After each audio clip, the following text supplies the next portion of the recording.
ሰላም እንዴት ናችሁ? ውድ የማን ዩናይትድ ኢትዮ ፋንስ ተከታታዮች በያላችሁበት ሰላማችሁ ይብዛ።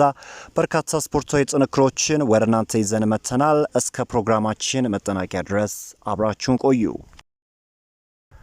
የእንግሊዙ ክለብ ብሬንትፎርድ ለብሪያን ምቤሞ ተተኪ ይሆንልናል ብለው ያሰቡትን የፌኖርዱን ድንቅ ተጫዋች አንቶኒ ሚላምቦ ለማስፈረም እጅግ እንደተቃረቡ ነው እየተገለጸ የሚገኘው። እንደ ፋብሪዚዮ ሮማኖ ዘገባ ከሆነ እንግዲህ ሚላምቦ ወደ ብሬንትፎርድ እንደሚያቀና ሙሉ ለሙሉ ብሬንትፎርዶች እርግጠኛ እንደሆኑ ተገልጿል። የ20 ዓመት ተጫዋች እንግዲህ እስከ 1.5 ሚሊዮን ፓውንድ ያስወጣቸዋል ተብሎም ይጠበቃል። ተጫዋቹም እንግዲህ በቅርቡ ወደ ብሬንትፎርድ በማቅናት የሕክምና ምርመራውን ያደርጋል ተብሎም ይጠበቃል። ብሪያን ምቤሞ ከብሬንትፎርድ የመልቀቁ ጉዳይ አይቀሬ እንደሆነ የሚያመላክት ነው። ይሄ ደግሞ ማንቸስተር ዩናይትድ በኦሊ ዋትኪንስ ላይ ያለው ፍላጎት ከጊዜ ጊዜ እየጨመረ እንደሆነ ተገልጿል። እንደ ዘ አትሌቲክስ ዘገባ ከሆነ ዋትኪንስ በዋነኝነት እንግዲህ የራስመስ ሆይሉንድ ተተኪ ይሆናል ብለው ነው የሚያስቡት ማንቸስተር ዩናይትዶች። ተመሳሳይ ምንጭ እንደዘገበው ከሆነ በማንቸስተር ዩናይትድ እና በአስቶን ቪላ መካከል ንግግር እንደተደረገ ጠቁሟል። የምንጭና ምናልባትም የተጫዋች ወደ ማንቸስተር ዩናይትድ የማቅናት እድሉ እንደሰፋ ነው እየተገለጸ የሚገኘው። ከዚህ ዜና ጋር በተያያዘ አስቶን ቪላዎች ሌላ አማራጭ ካተዋል። ያ አማራጫቸው ደግሞ ምንድን ነው? በተጫዋች ስዋፕ ማድረግ ደግሞ ኦሊ ዋትኪንስን በራሽፎርድ የመቀያየር ሀሳብ እንዳላቸው እየተገለጸ ይገኛል። ነገር ግን ካላቸው አቅም አንጻርና ከእድሜያቸውም አንጻር ማንቸስተር ዩናይትዶች በዚህ ሀሳብ ይስማማሉ ወይ የሚለው ነገር ጥያቄ የሚያስነሳ ጉዳይ ነው። ከዛ ውጪ ባየር ሙኒክ ማርከስ ራሽፎርድን ለማስፈረም ፍላጎት እንዳላቸው ተገልጸዋል። እንደ ቢልድ ዘገባ ከሆነ ባየር ሙኒኮች በትራንስፈር ሊስታቸው ውስጥ ራሽፎርድን እንደከተቱ ነው እየተገለጸ የሚገኘው። የድንቅ የሆነ የእንግሊዛዊ የክንፍ መስመር ተጫዋች በበርካታ የአውሮፓ ክለቦች እየታደነ ይገኛል። ታዲያ ባየር ሙኒክም ከነዛ ውስጥ አንዱ እንደሆነ ነው እየተገለጸ የሚገኘው። ማንቸስተር ዩናይትዶች የድንቅ የሆነ ተጫዋች ላይ 40 ሚሊዮን ፓውንድ ለጥፈውበታል። ታዲያ ባየር ሙኒኮችም ይህንን ተጫዋች ለማስፈረም በርካታ የሆኑ ስራዎችን እንደሚሰሩ እየተገለጸ ይገኛል። የማንቸስተር ዩናይትድ ደጋፊዎች ገና ካሁኑ አዲሱ ፈራሚ ዲያጎ ሊዮንን እንደወደዱት ነው እየተገለጸ የሚገኘው። በተለይም ደግሞ በትላንትናው ዕለት የተናገረው ንግግር ምን ያህል ሜንታሊቲው ከፍ ያለ ተጫዋች እንደሆነ የሚያሳይ ጉዳይ ነው።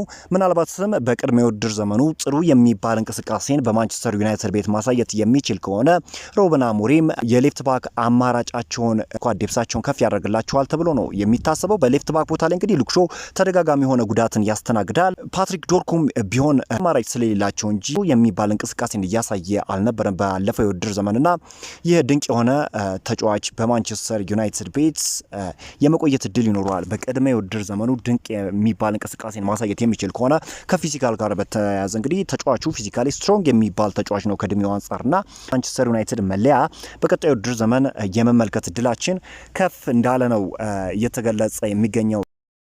ከዛ ውጪ የምዕራብ ለንደኑ ክለብ ቼልሲ በአሌሃንድሮ ገርናቾ ላይ ያለው ፍላጎት ይታወቃልና አማራጭ አስቀምጧል። አሁን እንግዲህ የምዕራብ ለንደኑ ክለብ ቼልሲ የተጫዋች ቅይር የማድረግ ሀሳብ እንዳላቸው እየተገለጸ ይገኛል። ያም ሀሳባቸው ታዲያ ክሪስቶፈር ንኩንኩን በአሌሃንድሮ ገርናቾ የመቀየር ሀሳብ እንዳላቸው ነው እየተገለጸ የሚገኘው። ነገር ግን ማንቸስተር ዩናይትዶች ይህንን ሀሳብ ይቀበሉታል ወይ የሚለው ነገር ጥያቄ ያስነሳል። ከእድሜያቸው አንጻርና ካላቸው አቅም አንጻርም ቢሆን እንግዲህ ማንቸስተር ዩናይትድ ይህንን ተጫዋች በክሪስቶፈር ንኩንኩ ይቀያየራሉ የሚለው ነገር ጥያቄ የሚያስነሳ ጉዳይ ነው። ክሪስቶፈር ንኩንኩ እንግዲህ ተደጋጋሚ የሆኑ ጉዳቶችን የሚያስተናግድ ተጫዋች እንደሆነ ይታወቃልና ማንቸስተር ዩናይትዶች ይህንን ሀሳብ ይቀበሉታል የሚለው ነገር ጥያቄን የሚያስነሳ ጉዳይ ነው። ማንቸስተር ዩናይትዶች ፈንዳቸውን ሬዝ ማድረግ ይፈልጋሉ። ከአሌሃንድሮ ገርናቾ በቂ የሆነ ሂሳብ ያገኙ፣ ግን ተጫዋቹን ለመሸኘት ክፍት መሆናቸውም የሚታወቅ ጉዳይ ነው። በማንቸስተር ዩናይትድ ሊቨርፑልና ቶተንሃም ሆትስፐር የሚፈለገው አንቶኒ ሴሜንዮ በቦርንማውዝ ቤት አዲስ የ5 ዓመት ኮንትራት መፈረሙ ታውቋል። ይህ የ25 ዓመት ተጫዋች ታዲያ ቦርንማውዝ ቤት ባለፈው የውድድር ዘመን ጥሩ የሚባል እንቅስቃሴን ማሳየት ችሏል። 13 ጎልና 7 ለጎል የሚሆኑ ኳሶችን ለቡድን አጋሮቹ አመቻችቶ ማቀበል የቻለ ተጫዋች ነው።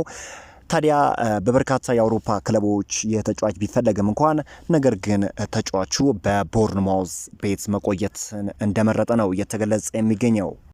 የፒኤስጂው የመሃል ስፍራ ተጫዋች ፋቢያን ሪዩዝ እንግዲህ በማንቸስተር ዩናይትድ የዝውውር ራዳር ውስጥ እንደገባ ተገልጿል። እንደ ፉትቦል መርካቶ ዘገባ ከሆነ ይህ የ29 ዓመት ተጫዋች በማንቸስተር ዩናይትድ የሚፈልገው ተጫዋች ሆኗል።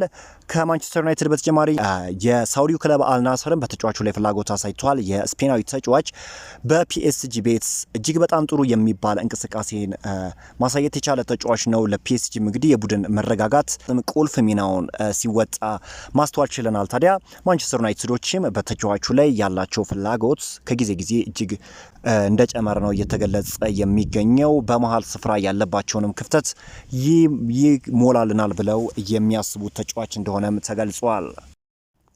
የቀድሞ የማንቸስተር ዩናይትድ ረዳት አሰልጣኝ ቤኒ ማካርቲ እንዲህ ሲል ተናግሯል።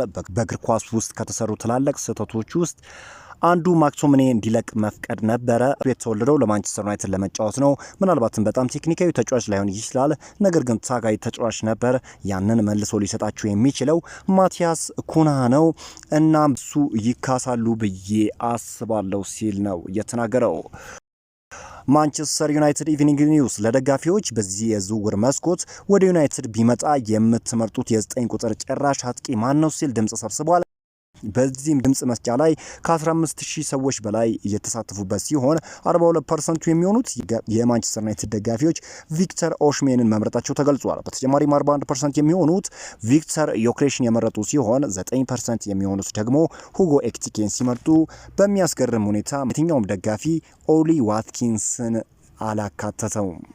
የ14 ዓመቱ ጄጄ ገብርኤል በነገው ዕለት ለቅድመ ውድድር ዘመን ልምምድ ወደ ጀርመን በሚያቀናው ከ18 በታችና ከ21 ዓመት በታች ድብልቅ ቡድን ስብስብ ውስጥ ተካቷል። ይህ ውሳኔ የተደረገው ታዲያ ተጫዋቹ ከበርካታ ክለቦች ጥያቄ ቢቀርብለትም በማንቸስተር ዩናይትድ ለመቆየት ከወሰነ በኋላ ነው ተብሏል። ማንቸስተር ዩናይትድ ጄጄ ገብርኤልን እጅግ ምርጥ ብቃት ካላቸው የካሪንግተን ተጫዋቾች መካከል እንደ አንዱ አድርጎ ይመለከተዋል ተብሏል እና እንቅስቃሴውን መመልከት ትችላላችሁ። በጣም ድንቅ የሚባል ተጫዋች ነው። ጄንሰን ዊሌክስ ይህንን ተጫዋች በማንቸስተር ዩናይትድ ቤት እንዲቆይ ቁልፍ ሚናን እንደታወቃል። የሴሪያው ክለብ ጁቬንቱስ እንግሊዛዊውን የመስመር አጥቂ ጄደን ሳንቾ ለማስፈረም አሁንም ጥረት እያደረጉ እንደሆነ ተገልጿል። አሮጊቶቹ ታዲያ በተጨማሪ ዝውውር ዙሪያ ከማንቸስተር ዩናይትድ ጋር ድርድሮች ማካሄዳቸውን የቀጠሉ ሲሆን በድርድራቸው ወቅትም ሳንቾን ለማስፈረም በማሰብ ከቡድናቸው ተጫዋቾች ማለትም ዳግላስ ሉዊዝ፣ ዱዛን ቭላሆቪች እና ቲሞቲ ዊ ውስጥ አንዱን በቅይር መልክ ለክለባቸው አሳልፎ ለመስጠት ፈቃደኛ መሆናቸውን አሳውቋል ተብሏል። ሆኖም ማንቸስተር ዩናይትድ በዚህ ወቅት ጉዳዩ ላይ ጠጠር ያሉ ውይይቶችን ለማካሄድ ፈቃደኛ እንዳልሆነና ይልቁን ሳንቾን መሸጥ በሚችልበት ሁኔታ ዙሪያ ብቻ ትኩረት ማድረጉ ተሰምቷል። ጄደን ሳንቾ አሁንም ቢሆን በበርካታ ክለቦች ቢፈለግም የደሞዝ ጉዳይ ግን ለፈላጊ ክለቦች እንቅፋት መሆኑም እየተገለጸ ይገኛል። ማንቸስተር ዩናይትድ የደርቢ ካውንቲና የእንግሊዝ ብሔራዊ ቡድን ከ16 ዓመት በታች ግብ ጠባቂ ቻርሊ ሃርዲ ጋር ንግግር ማድረጋቸው ተሰምተዋል። በርካታ የእንግሊዝ ቡድኖች ተጫዋቹን ለማስፈረም ጽኑ ፍላጎት ቢያሳዩም ማንቸስተር ዩናይትዶች ተጫዋቹን የግላቸው እንደሚያደርጉት ከፍተኛ እምነት እንዳላቸው ተነግረዋል። በዚህ ክረምት ዝውውሩ የሚሳካ ከሆነ ተጫዋቹ በቀጥታ ከ18 ዓመት በታች የማንቸስተር ዩናይትድ አካዳሚን ይቀላቀላል ተብሎም ይጠበቃል። ማንቸስተር ዩናይትድ ሶስተኛ የሆነ የዝውውር ጥያቄ ለብሪያን ሚንቦሞ ዝውውር ለማቅረብ ዝግጁ መሆኑ ተገልጿል። እንደ ሚረር ዘገባ ከሆነ ታዲያ ማንቸስተር ዩናይትዶች ከፍ ያለ ዋጋ ለማቅረብ ነው ዝግጁ እንደሆነ እየተገለጸ የሚገኘው። ምናልባትም ዝውውሩ በሶስተኛው የዝውውር ጥያቄ እውን የመሆን እድሉ ከፍተኛ እንደሆነ እየተገለጸ ይገኛል።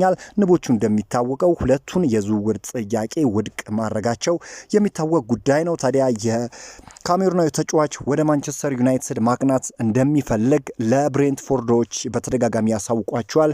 ምናልባትም ዛሬ አዲስ ዜና የመስማት እድላችን ከፍተኛ እንደሆነ ነው እየተገለጸ የሚገኘው። በዛሬው ዕለት የነበሩ ስፖርታዊ ጥንክሮች ይህን ይመስላሉ። በአዳዲስ መረጃዎች እስክንገናኝ ድረስ መልካም ሁሉ ተመኘው።